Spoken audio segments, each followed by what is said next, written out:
Olá, tudo bom? Meu nome é Virgílio, sou da FM2S, estou aqui para falar um pouco com vocês sobre o Lean aplicado à saúde, Lean Six Sigma aplicado à saúde. Mas antes disso, queria começar alinhando alguns conceitos sobre o que é Six Sigma. Sei que vocês que estão vendo esse programa são pessoas que são focadas e sabem o que é o Six Sigma, mas vou alinhar aqui o que para mim é. E aí, é interessante como é que retoma o Six Sigma nesse início aqui, lá numa reunião no conselho da Motorola, onde os caras estão discutindo por que os concorrentes estavam na frente deles.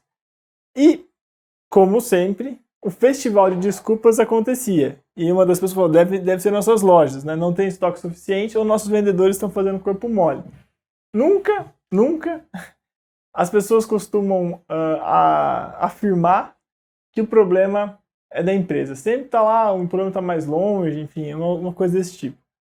E aí, fica se dando um monte de desculpa, falando do problema estar mais longe, qual é o resultado e tal, e não chega muito à conclusão.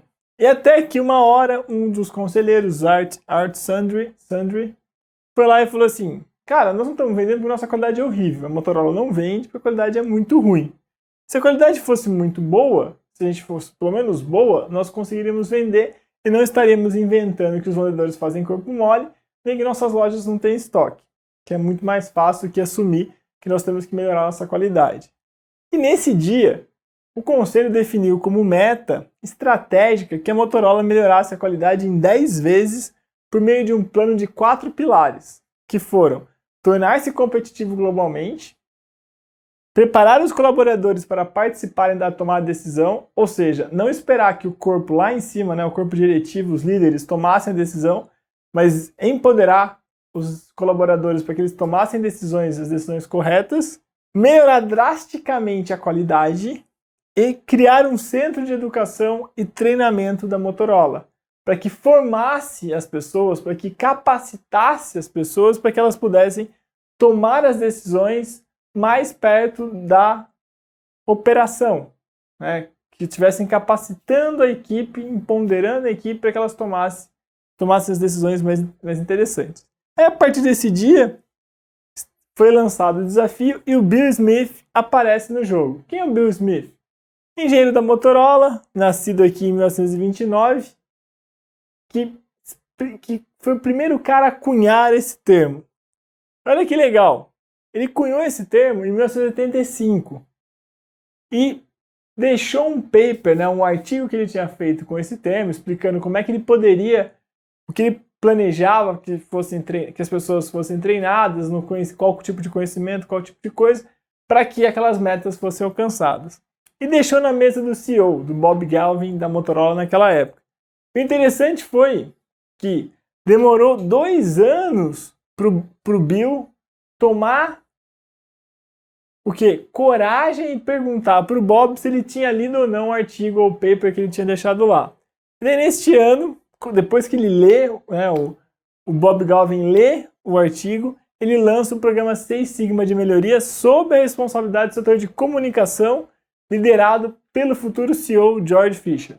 Então, se você tem bastante inquietude, reclamação que seu chefe não está lendo o seu e-mail, ou não está dando atenção para suas ideias não são, vamos dizer assim, utilizadas, lembra do Bill Smith, que foi um dos criadores do programa Six Sigma da Motorola, e onde ele escreveu o mapa da mina que ele fez, que ele escreveu no artigo lá, falando sobre como utilizar isso, demorou 2 anos para ser lido. Então, dá uma olhada, compare aí com o Bill, vê se você está na mesma pegada. Aí, em 89, a Motorola cria o Six Sigma Research Institute, que instituiu o sistema BELT. Aí que surge essa questão de usar as faixas emprestadas do Karatê para mostrar qual era o nível que cada um tinha. Nesse período, de 87, quando começa o programa, até 89, a Motorola cresce 5 vezes, as vendas dela, começou a vender muito, e as ações 21,3%, que nessa época, uma época de pouca inflação, representou um baita de um crescimento. Em 93, o programa Six Sigma começa a espalhar, e a primeira empresa que adota depois da Motorola, é a Allied Signal, que adota esse programa, e em 95 vem a famosa GE, com o nosso amigo Quem? Jack Welch. Foi um dos caras que catapultou o Seis Sigma para um outro nível de disseminação, fama e resultados. E foi lá, pelo menos reza a lenda das fontes que eu consultei, que o The-Mike, o famoso roteiro The-Mike, foi criado. Em 2002 sai o primeiro livro que junta essas duas coisas. O livro do Michael George, que ele escreve Lean Six Sigma. Ele combina esses dois conceitos e traz aplicação mais estruturada, mais padronizada do Lean às ferramentas estatísticas que o Six Sigma do Bill Smith propunha. Isso é interessante também a gente discutir aqui alguns conceitos que às vezes passam desapercebido ou passam batido para as pessoas que não estão muito conectadas com o Seis Sigma. O que é o Sigma, né, do Seis Sigma? É uma letra grega que representa uma unidade de medida estatística, o nosso famoso desvio padrão de uma determinada população. Esse desvio padrão, mede basicamente a variabilidade, ou seja, o quão espalhado o conjunto de dados está, ou seja, quão espalhada aquela distribuição está, aquela população está. Então, se eu tenho um alto desvio padrão, por exemplo, na altura média de uma população, vou ter indivíduos lá de 1 metro e vou ter indivíduos lá de 2 metros, porque eu tenho um alto desvio padrão daquela população. Se o meu desvio padrão é menor, a minha variabilidade, ou seja, o meu range, né, a minha amplitude de variação daquela população vai ser muito menor. E o 6 sigma, né, esse 6 na frente, também foi uma medida de variabilidade. E esse nome foi dado para indicar a proporção dos produtos que deveriam ficar dentro dos requisitos determinados para o cliente. Ou seja, eu quero que a média mais 6 desvios para cá e 6 desvios para cá estejam dentro dos limites de especificação do meu cliente. Para garantir que, por maior que se fosse a variação, ou seja, 6 sigmas de variação, 6 desvios padrão de variação para um lado ou para o outro, eu ainda ia garantir que eu estava dentro do limite de variação do cliente, beleza? Então isso fica muito famoso e daqui, né, não vou discutir como fez, mas vem aquela famosa mote do Seis Sigma, que ele foi muito conhecido por isso, do 3,4 partes por milhão. Que era, ou seja, né, que era você delimitar a variabilidade da população para falar, olha, eu só espero que escape aqui 3,4 peças com defeituosas e 1 milhão de peças produzidas. E a filosofia do Seis Sigma da Motorola naquela época baseava-se em 6 pilares, 6 pontos principais aqui para se discutir. A excelência do negócio era muito buscada, o foco no cliente também, a tomada de decisão era baseada em estatística e não no feeling, como a gente ainda vê hoje em muitas empresas, o feeling sendo mais utilizado do que o foco na estatística. Fazer o certo desde a primeira vez era um mote, então não fazer de qualquer jeito, não consigo, vou fazer de qualquer jeito, depois a gente arruma. Não. Aqui colocava-se que era importante a gente fazer certo desde a primeira vez. 0 defeito, ou seja, buscar o defeito 0 por mais teórico, por mais impossível que fosse se alcançá-lo, e processos extraordinários que entreguem resultados previsíveis. Porque não adianta você ter um processo muito bom, mas que o resultado dele é imprevisível. Ou seja, se for imprevisível o resultado, provavelmente o processo não vai ser classificado como muito bom. Aí você tem o The-Mike, né, o legado que a GE criou, onde você define em 5 etapas nesse roteiro macro como você conseguiria trabalhar um projeto para aplicar o Seis Sigma no processo e conseguir ter o resultado lá. Então, no primeiro do definir, a gente sempre fala definir o quê? As oportunidades, os requisitos. E aqui eu vou fazer o quê? Uma declaração prática do problema. E como para ajudar, vou responder essa pergunta. O que é importante? Então, o que é importante que esse projeto faça? Vai estar na fase do define, ou na fase de definir. Segunda fase do medir, né, a gente vai medir o quê? Medir o desempenho. É uma declaração quantitativa do problema ou da oportunidade que a gente quer resolver. E a pergunta que queremos medir é como estamos indo. Queremos responder, perdão, é como estamos indo. Analyze, ou analisar. Nós vamos analisar as oportunidades, vamos decompor o problema. E aí é uma etapa de análise, e a pergunta que nós vamos tentar responder é o que está errado, para que esse resultado esteja acontecendo e não esteja acontecendo o que é importante para nós que aconteça. A quarta etapa é melhorar, o improve. É melhorar o quê? O desempenho, mudar esse desempenho. É uma conclusão quantificável, ou seja, a gente vai conseguir quantificar o quanto a gente vai conseguir avançar em relação às nossas metas. E a resposta que se vai dar aqui é para a pergunta o que precisa ser feito. Então aqui, entendi o que é importante, entendi como é que eu estou indo, qual é o resultado, quais os dados que o meu processo está, quais os resultados que o meu processo está alcançando, entendi o que está errado, analisei os problemas, e aqui eu vou falar, olha, tenho que fazer isso para corrigir o que está errado, mudar esse resultado e resolver o que é importante para mim. E no último, é controlar, o control, que é controlar o que? O desempenho, é garantir a consistência do processo. E nessa etapa eu vou ter uma conclusão prática daquele projeto, Six Sigma, e vou responder a pergunta como garantiríamos o desempenho. Para seu projeto Six Sigma não virar o famoso vai e vem, você tem, nessa última etapa aqui, que garantir o desempenho, ou seja, mudar para garantir que as coisas não voltem a ser como eram. Também, no roteiro da Mike, nós podemos encaixar uma série de ferramentas, tanto do Lean, como do Six Sigma, como do WCM, como de qualquer outra ferramenta de melhoria que você gostar mais. Ferramenta, metodologia, enfim. Que é, bom, como eu estou indo? Como é que eu meço como eu estou indo? Vou lá, MSA, análise de sistema de medição, grafo de Pareto, grafo de tendência, e uma série de letras aqui que eu coloquei. Não vou ser extensivo nelas, porque tenho certeza que a maioria que está aqui são tranquilas para vocês. Por exemplo, aqui ó, no I, né, na hora do Improve, a gente sempre usa muito o PDSA, ou A3, ou um manual para a gente corrigir essas coisas. Mas, voltando ao nosso objetivo da conversa com vocês hoje, que é sobre como aplicar isso à saúde. Quando a gente fala de saúde, a gente fala em coisas básicas, em focos principais, que são o quê? Quando você fala de qualquer projeto de saúde, a gente sempre acaba caindo nesses três objetivos principais, que é garantir a saúde da população, reduzir custo per capita ou melhorar a experiência do cliente, ou seja, melhorar o cuidado com o paciente. Tudo isso forma o chamado tríplice objetivo, ou objetivo tríplice, melhor dizendo, da área da saúde. Dos projetos que participei, pessoalmente, sempre acabamos caindo nisso. Ou melhorar a saúde de uma população, ou melhorar a experiência do cliente, porque ninguém gosta de chegar passando mal a um hospital, ir à área de pronto atendimento e não ser atendido no prazo que você espera. Se você está lá no pronto atendimento, subentende-se que você está passando mal, que é muito melhor ter ficado em casa e agendado um médico durante a semana. Mas, se você foi lá, é só que você está muito mal.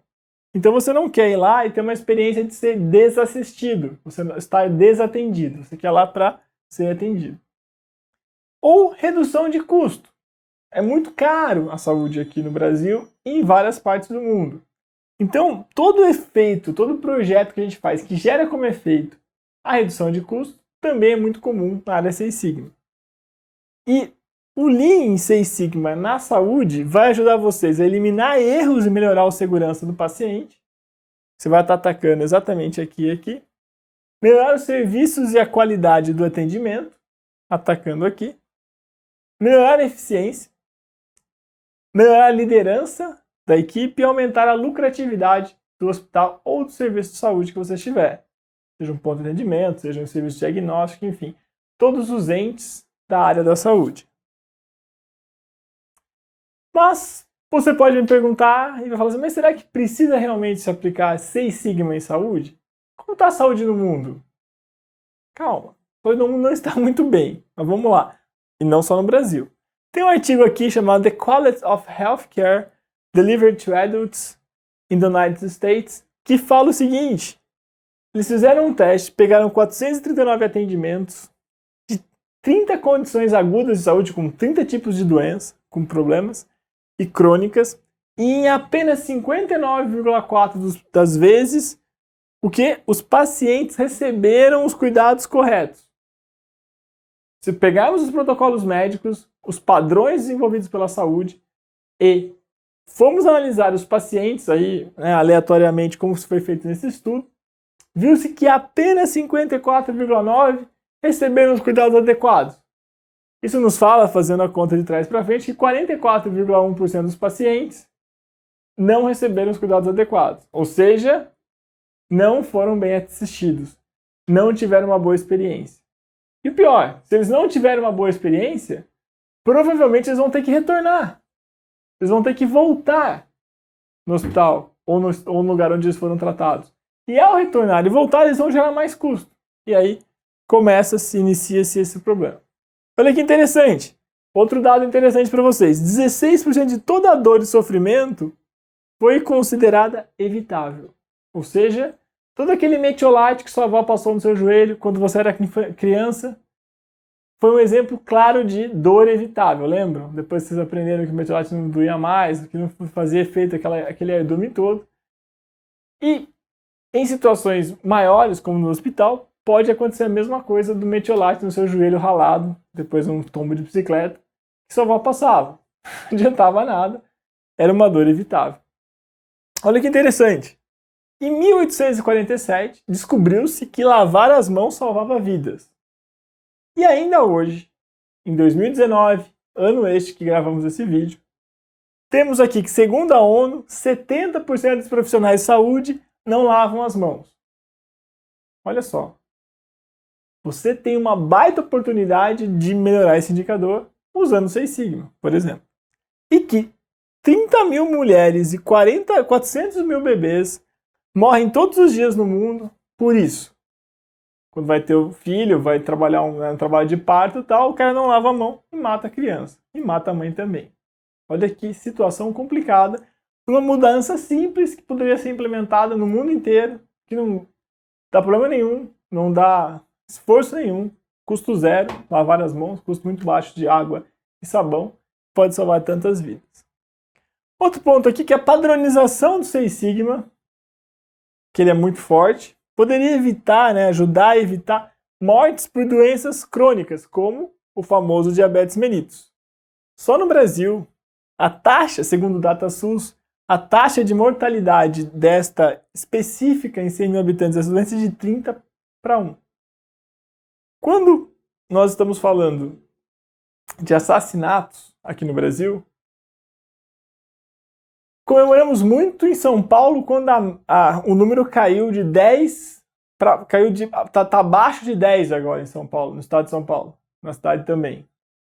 Comemoramos muito, mas ainda assim temos um medo danado de caminhar sozinho, nessas cidades aqui de São Paulo, com medo desse assassinato. O diabetes é mais perigoso, tem mais chance de matar do que um assassinato violento.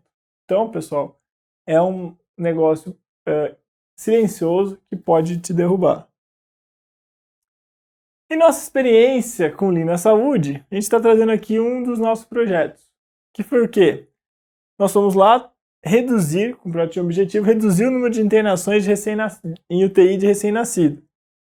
Todo projeto que vocês forem fazer, não vou me estender aqui, mas vocês têm que sempre definir os objetivos, os indicadores, que aqui para responder a primeira questão de melhoria, que a gente fala o que estamos tentando realizar, como saberemos se a mudança é melhoria, a gente bota os indicadores aqui, bota o desempenho atual e bota nosso alvo e a meta. Mas o projeto aqui era reduzir o número de internação da UTI em recém-nascidos. Até outubro era 5,84 de 2013 e em 2014 entregamos 3,8, batemos a meta. Olha que legal. Por meio do quê? De análise de dados, por meio de análise de processo, por meio de uma mudança que o Lean 6 Sigma nos propiciou e nos capacitou a implementar.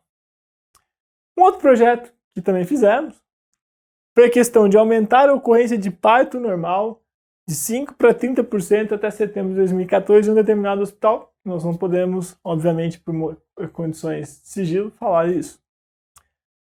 Como saberemos, a gente foi lá definiu o percentual de partos normais entre todos os partos da unidade. Desempenho atual, a gente atualmente trabalha com 95 de cesárea, somente 5, e fomos medir lá o alvo-métrico para chegar em 30. Chegamos em 25. Foi um grande avanço, né, do número de cesáreas que a gente estava tentando reduzir.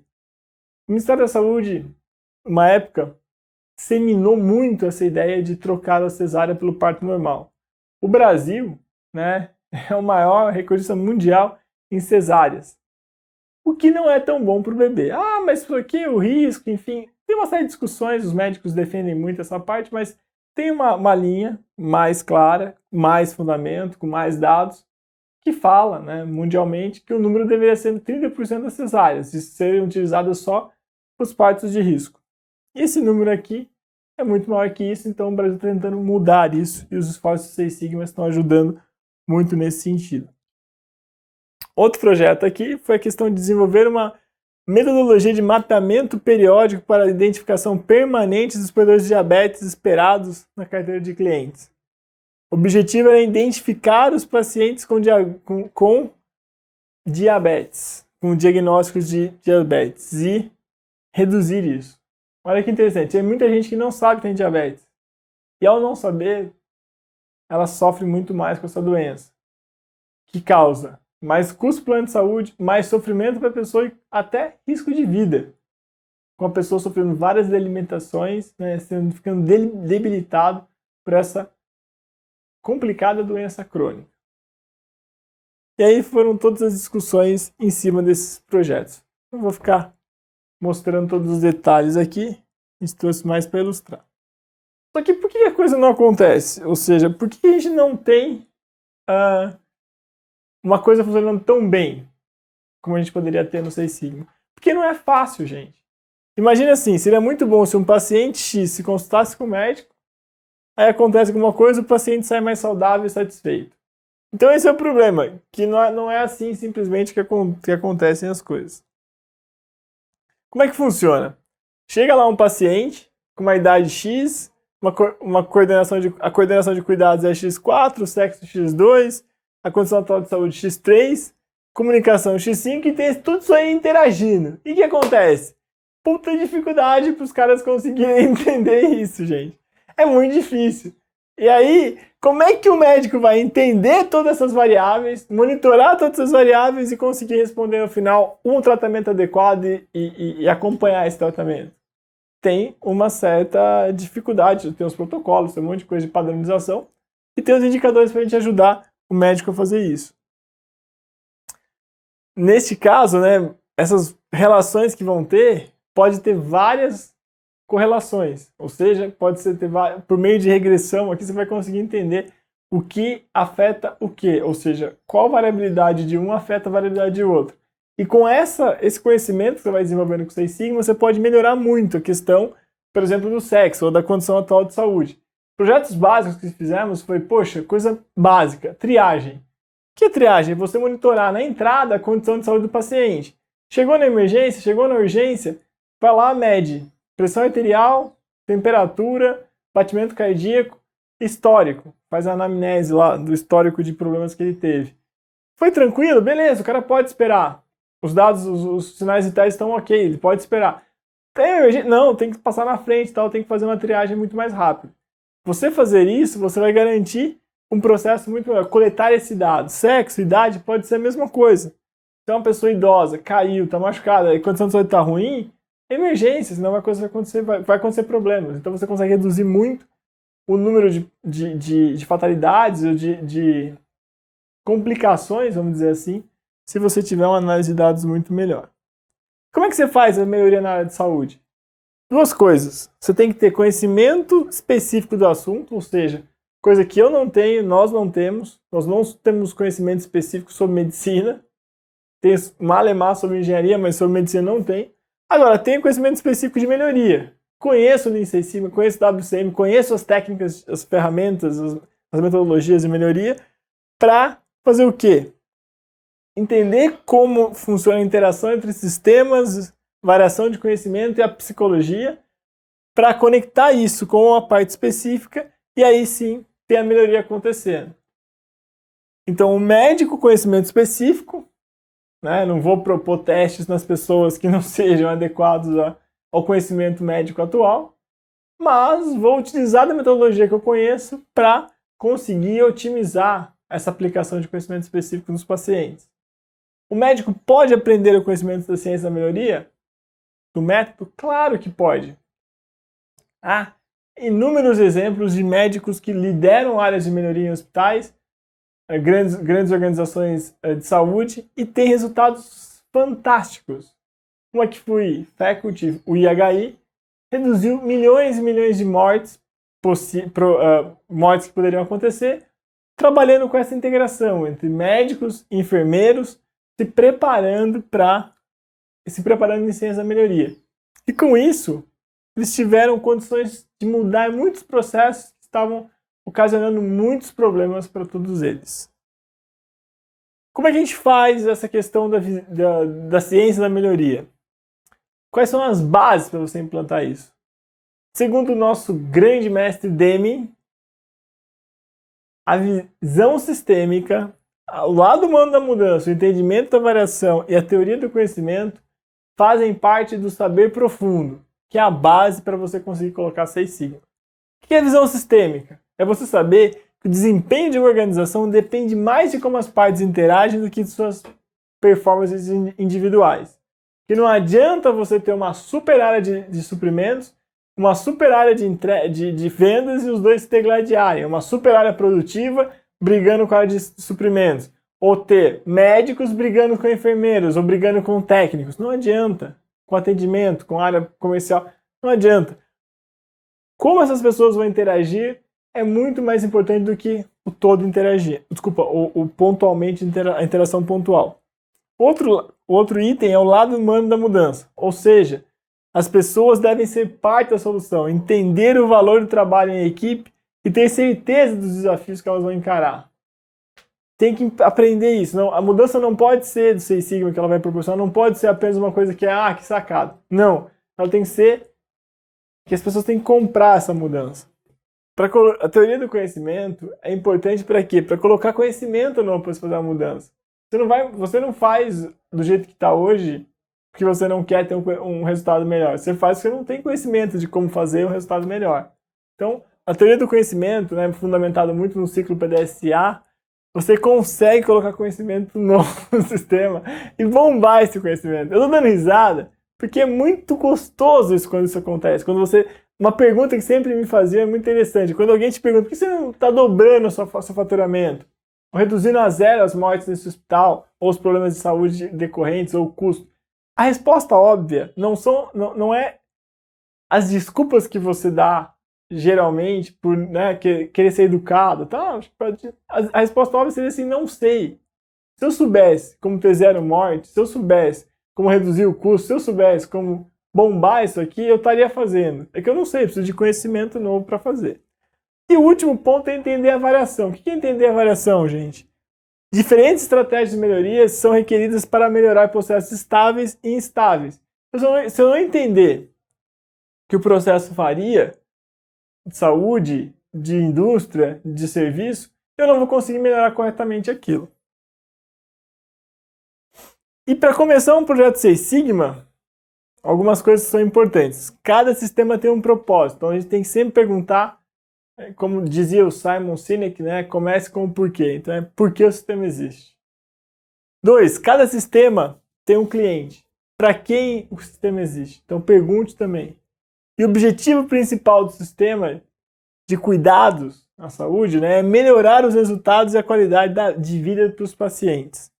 Infelizmente, muitos dos nossos sistemas de saúde não pensam nisso. Então, para se conseguir fazer um grande projeto na área de saúde aplicando o Lean 6 Sigma, vai precisar de estrutura, processos e cultura. Com esses 3 juntos, você vai alcançar o resultado. Beleza? Grande abraço, espero que tenham gostado dessa visão bem rápida de como se pode aplicar o Lean 6 Sigma na área da saúde. Abraço.